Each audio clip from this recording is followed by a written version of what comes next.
Greetings, we're back at AXPONA with Justin Weber of Ampsandsound. How are you, Justin? Wonderful. Actually, it's a really exciting event so far. Yeah, it's a great show so far. There's a great buzz in the hallways. There's a lot happening. I've already heard a couple interesting systems. I can't wait to record your system for one of our legendary sound demos. They're not legendary because we've never done them before. But I know we have some new product here. Yep. And I guess a forward, I'm reviewing your Ampsandsound Yosemite amplifier, which I can't really say what it sounds like, but it is it's a really solid piece with an amazing onboard phono stage. But give me a little rundown of what's here and what's new. Sure. So behind me we have our Badlands Pre. The Badlands Pre is half of the Yellowstone preamp, so it's the line stage. It's meant to make it so that people can pick their own phono stage that they're interested in. Next year we'll probably come out with our own phono stage to match with it, but it gives a person a chance to get our best work at a price point that makes sense for them at the time they're buying. How much is that one? $12,000. Oh, it's great. Yep. Wow, okay. And it's extraordinarily quiet. So 0.07 THD plus N. So it's very, very quiet. All tube rectified. It's got balanced in, 2 RCAs out. It's a really nice phono stage. What tubes do you use in there? 212 AX7s, 112 BH7, and any 5-volt rectifier that you possibly would want to use. And what does that preamp weigh? Well, that line stage? 30 pounds. Okay. Accessible. It's also, Yes. It's no hernias included. Thank you. It's 12 inches wide and 10 inches deep, so it's really meant to also be more contemporary home friendly. So you don't need a rack to actually be able to place it somewhere and use it. I have the Yosemite at home, which I'm reviewing, and it's very heavy. Yes. What accounts for the weight? Now, the casing looks heavy, but I don't know if it is. The casing is probably a lot of it. So the idea was to make everything really modular. So I did most of the design work on the casework, so I'm really proud of it, and it makes sense to me, but maybe it doesn't make sense to everybody else. But the input and output switches in the back is all on one module, and so we build it before it goes on separately. The volume control, which is relay latch volume control, it's really sophisticated, has a digital encoding board, is in the head unit, and that's actually completely separate from the analog.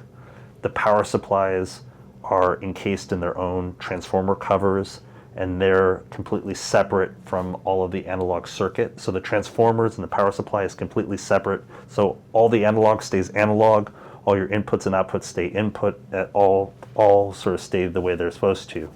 But then there's also access panels. So all of that extra sheet metal work to make it so that like you could service it, any one component, without having to disassemble the whole thing. So this is the Yosemite. The Yosemite, Yellowstone both have that same chassis So that's style. interesting. So everything is separated. That's really going the extra mile. Yes. To separate everything, to keep interference and noise and. Totally, and the same for the.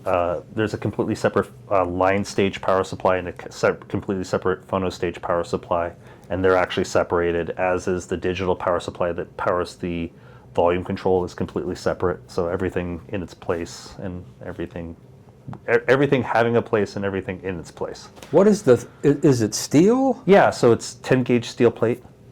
Wow. So it's about as thick as you can get. Why do you use steel? Aluminum can be dented. And it didn't feel durable to me. I have a supplier that I work well with that's really close.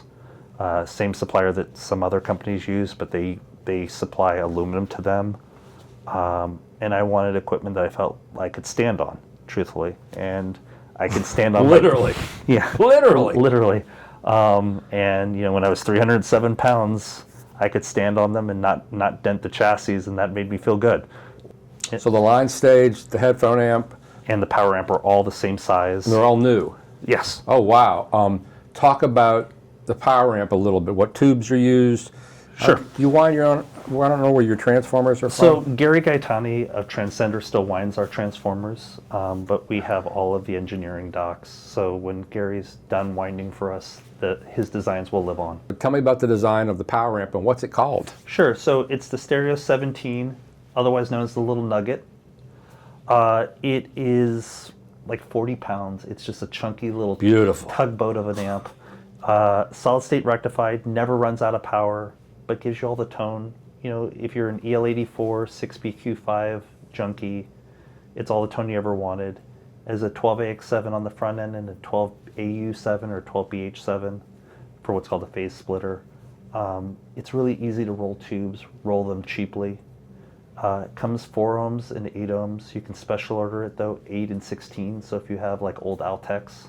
Oh, wow. And at 17 watts, in my mind, it's an amplifier for almost everybody. If you need more than that, you either have a big space or a very stubborn speaker, and there's other choices.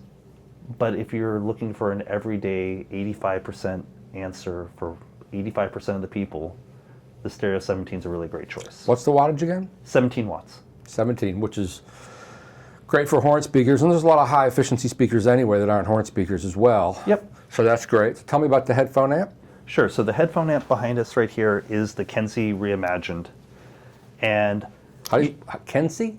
so my daughter's Mackenzie, and so our first real product got named after her, and Right. so it's stayed.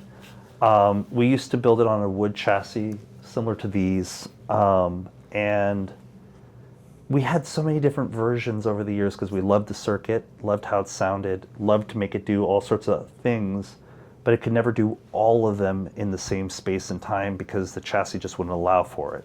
By putting it onto a metal chassis, we're able to have it do everything that we wanted it to do. So it has an 8 ohm speaker tap that's defeatable so you can turn it off. It has 32 ohm and 300 ohm headphone jacks. Wow. Uses a World War II triode.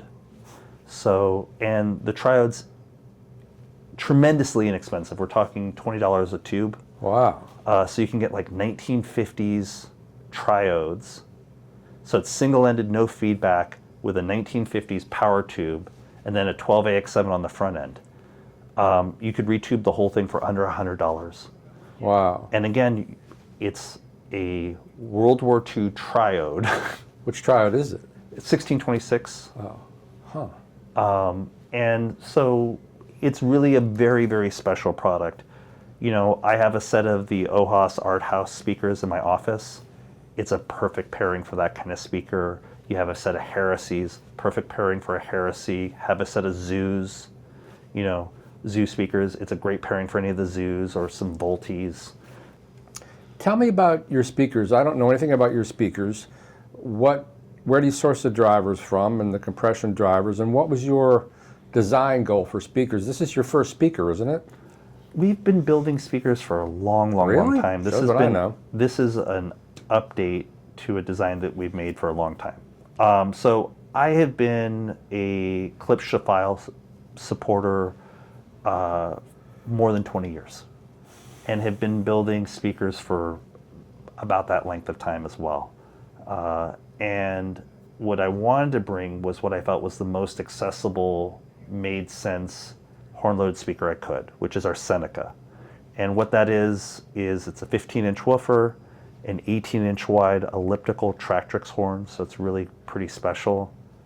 It's got a 2-inch compression driver, so it's a really, for all intents and purposes, it's sort of like PA-style drivers. These things, the woofer can take 400 watts if it needed to. The compression driver could take almost 100 watts if it needed to. And yet, they're 98 dB efficient. Wow. And I think that, you know, whether you say JBL, Altec, or Klipsch, very often the cabinets were bigger than they needed to be for the drivers that they had. Why did they do that? So, at least from Klipsch, from my standpoint, from historic older Klipsch speakers, let's say like the Cornwall, the American consumer was perceived to want more bass, not tighter bass. And by putting it in a bigger cabinet, you got more voluminous bass out of it. It wasn't necessarily as articulate. So when you put into a smaller cabinet, you will lose bass output, but you get articulation and you get speed. So my general adage for my speakers are small box, big drivers. And so what we have here is the smallest cabinet I can make, practically with the biggest drivers that I can fit in it. Which you might think of like an Altec Valencia. It's like my take on a Valencia. Right. Yeah, you say that, I can see that. Just in general, I'm very impressed with your preamp. Your components have been very well reviewed already in Stereophile by Herb Reichert and Alex Halberstadt. What's your overarching design goal? What do you want to hear when you're designing things? Before I want to hear anything, I want to know that it's stupidly reliable. So that I can think that these are products that can be turned upside down, dropped, and still perform as they're supposed to, into perpetuity. That value adage matters deeply to me. Beyond that, I want to feel a sense of immediacy. I think that, I come from things as an American, I'm an Anglo-American who grew up on rock and roll and Motown. That's my sonic signature from my lived experience. And listening to chamber music with my family was adjunctive to that. Oh, that's interesting, really. We lived near, there's a place called the Wilshire Ebel Theater. It's a very famous theater in LA, and they had a chamber series. Right. Oh, wow. Huh. So your parents were very musically inclined? Yes. Huh. Yeah. We had an okay stereo. We had a fantastic room. Where did you grow up? What part of LA? Near Hancock Park. So I grew up in the home that Hattie McDaniels owned. Really? Wow. So on the front door, it had a big H. For Hattie. Wow. Yep. How cool is that? Yeah. What did your parents do? They were both research faculty, both at SC. So my dad was an organic chemist, and my mom was molecular bio. Brains. So I grew up in their lab, and so I'm used to things that were laboratory grade. So they weren't always pretty, but they were reliable. So Wow. centrifuges and things like that, and equipment that was meant to last for 40 years. That's why all of our equipment has lifetime transformable warranties. Wow. Amazing. But I would say that I don't know that I would say that I'm high frequency averse, but I'm mid-range centric for sure. And so I think that there's a place in space for air, and high frequency information gives a sense of spatial timing that is important. But I look for a trueness of mid-range. It has been said sometimes, like our Mogwai, which is one of our better selling products, that it's the microphone spit and all. I like that. I like the idea that I can hear errors in the recording, not in the analytic sense, but I can feel it in the familial or in the emotional sense, that it's part of the tapestry of the total composition. So we don't strive for perfection, we strive for engagement. Well said. So, Thank you, Justin. well, thank you.